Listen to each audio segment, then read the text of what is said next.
Good morning. Welcome to Statistics. May 4th. Happy May, by the way. Today we're going to do hypothesis tests for a population mean. And the testing of the hypothesis for a population mean follows the same procedure as the test for a population proportion, except that we use students' t-distributions and not the normal distributions. So we're going to be looking at the t as in Tom versus the z as in Zelda. The mean height of U.S. males is 69.5 inches. The mean height of U.S. presidents, and this is just from Washington to Obama because this question was written before Trump became president. So from Washington to Obama, the mean height is 70.78 inches with a standard deviation of 2.77 inches. Is there sufficient evidence to conclude that U.S. presidents are taller than the average male? So right away, you know you're going to be saying that you want your mean to be greater than, what the given mean is, greater than 69.5, because we're asking, is it taller? Are they taller than the average male? Using a 0.05 level of significance, use an alpha 0.05, as the consequence of making a type 1 error, consequences are not severe.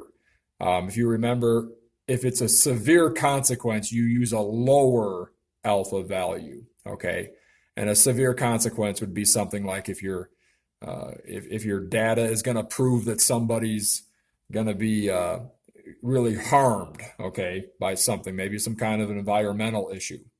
But this is not significant, just the heights of people is not it's not a big deal, Obama was the 44th president. However, Grover Cleveland was elected twice. Therefore, we count the number of male presidents, N, as 43. So our N value is going to be 43, not 44. Here's what we're looking at. Your null hypothesis is that the mean is equal to 65. That's the average male. But we're going to be doing an alternative hypothesis greater than 69.5. Most samples of males should have a height within a certain range of 69.5 inches. Does the sample of male presidents reside in that range, and what is that range? Well, like you guys know already, unusual events, are plus or minus 2 standard deviations. So in our previous lesson, we said that 2 standard deviations were considered outside the norm, but we also said that's only when you don't have an alpha value. If you have an alpha value, then you're looking at the z-scores. We also considered z-scores and where they fell on the curve. So maybe our z-score comes out to 1.8.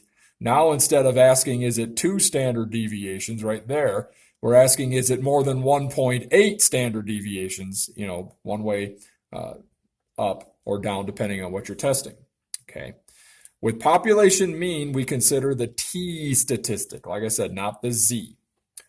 All right, now to find the t statistic, we use this formula here. So I would pause the video and copy some of this stuff down. Welcome back. Well, you can figure this out by putting in 70.78 as your x bar, minus 69.5. That's your null hypothesis, mean. And then divided by S, which is 2.77, and that's divided by the square root of 43. So in your calculator, you want to put a parenthesis around those two, and then divide and put a parenthesis around these two as well.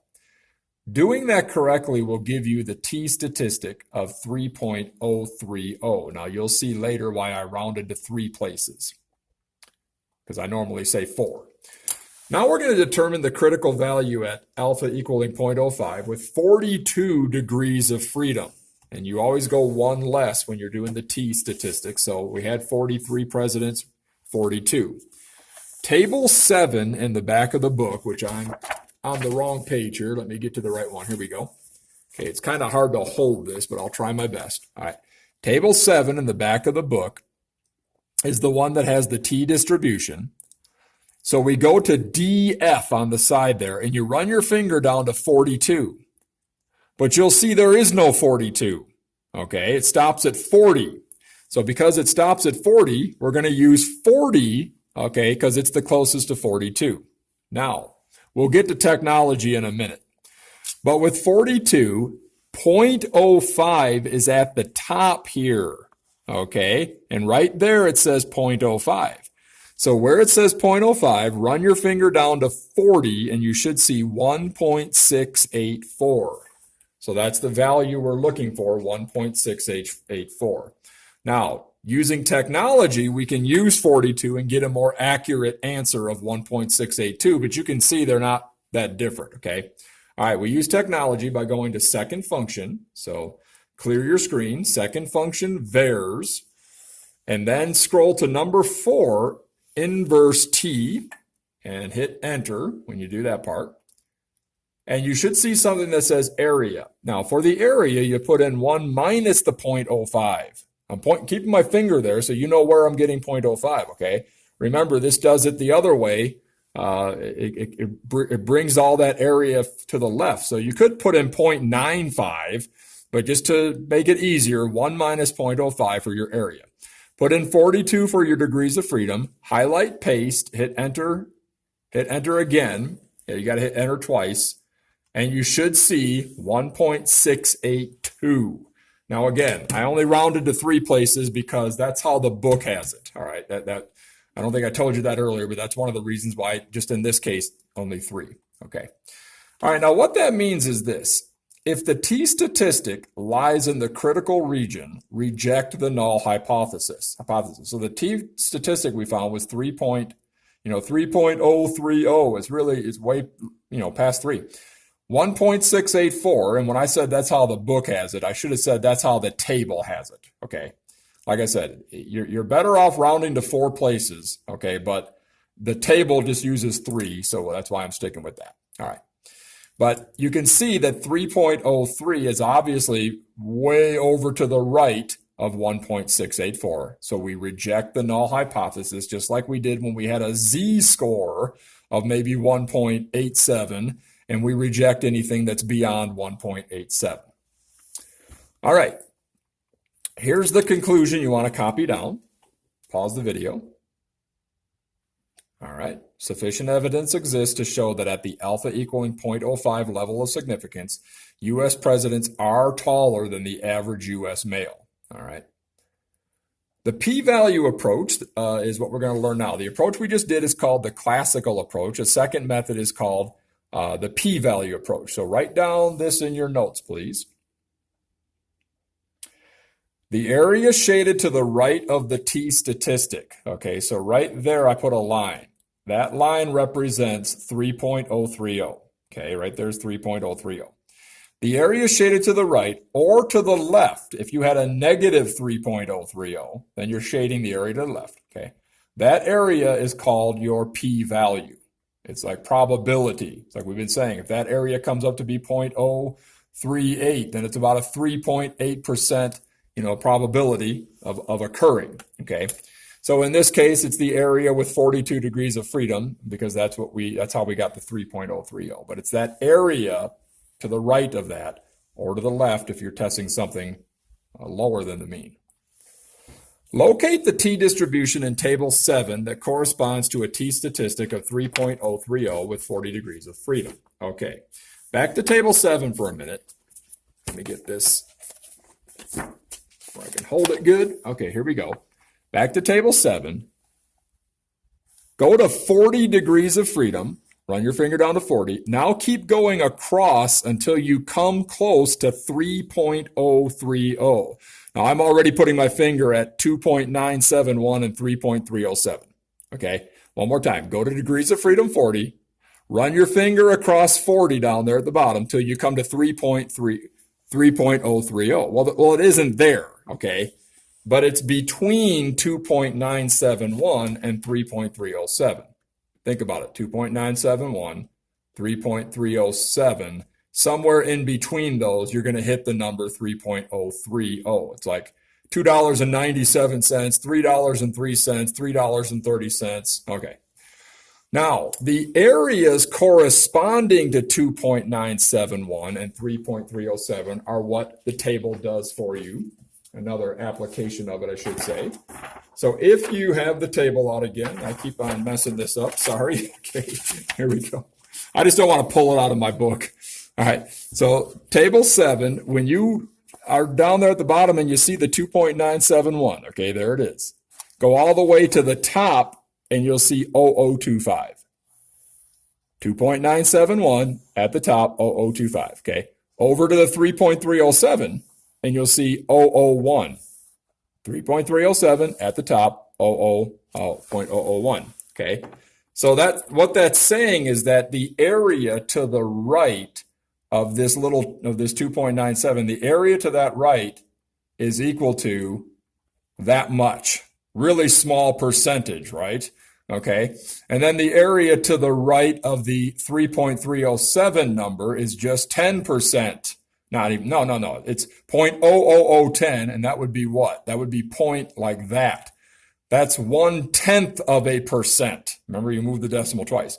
This is 0.25%, or 1/4%. So really, really low percentages, because why? Because your 3.030 is right between those two, all right? So in other words, what you're saying is this, Mr. Eisenberg, that the p-value, all right, that corresponds to the 3.030 is wedged between an area that's 0.0025 and an area that's 0.0010. Okay, the 0010 begins right there, so this is all less than that. The 25 begins right there, and this is all greater than that. So this one's wedged between them. Now, remember what the rule was, the 5% rule, something's unusual. Obviously, that p-value is much less than 5%, much less than 5%, okay? So there's the conclusion you want to write. Your p-value is wedged between, okay, those two probabilities. And again, that tells you that it's going to be less than 5%, because it's obviously less than 0.0025, which is not even near 5%, okay? All right, copy this as well. I'll pause the video. Okay. And now we're going to look at technology to get a more precise p-value, okay? Just showing you the book way, because there's just different ways to do it. On your assessments, you can use technology. That's the easier way. All right, clear the memory in your calculator. And once you do that, hit Stat. Okay. Scroll over to Tests. If you have to pause the video to clear, just pause it. Wait for me, okay? All right, I'll wait for you. Okay. Go over to Tests. Scroll down to number 2, which says to t-test. All right. Hit Enter. All right. Now, when you hit Enter, you should see Input, highlight Stats. You can either do data or inputs. We've got stats because we've got some statistical information. Data would be if we put a bunch of data into our calculator, which we didn't do. All right. Now, the null mean is 69.5, so enter that. You'll see X bar, put in 70.78. That's the average height of the presidents. Standard deviation, 2.77. And the sample size was 43. You might say, well, why isn't it 42? You're using 42 for the degrees of freedom. That's when you use the table. When you use the calculator, just keep it the same sample size, okay? All right, now scroll, after you get that 43 in there, you want to highlight m greater than 0 for the m part here. So greater than m sub 0. Why? Because we're seeing if 70.8 is greater than, okay, comparing it, than the 69.5. So once you highlight that, then highlight Calculate and hit Enter. Now, is your t-statistic 3.03? See how much easier that is than trying to fumble with the chart, see, and all that, all right?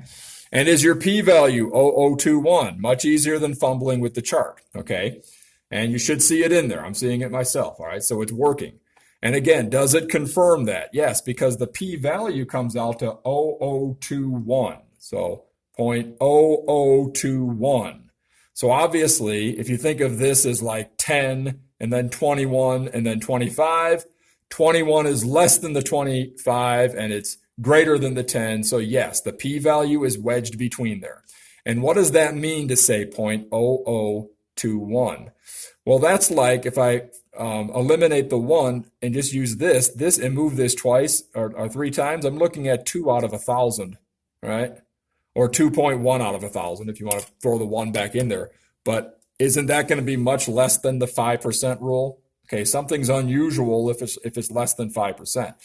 So look at what I wrote here at the bottom. If we selected 1,000 sample groups of 43 U.S. presidents, of 43 U.S. males, and we averaged each sample's heights, how many of those samples would average 70.78 inches? About 2. Okay, a 2.1 of them out of 1,000. So not very likely, less than the 5%.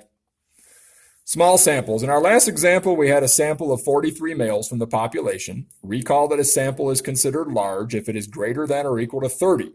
As an added reminder, using the classical or p-value approach requires that the population from which the sample is drawn be normal, which is bell curve, or the sample size be large, and that's greater than or equal to 30. Now, in our next example, we will sample an amount less than 30.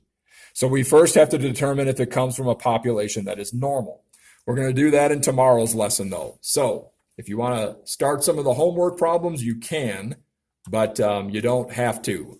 You can wait for the next lesson before you start those. Have a good night.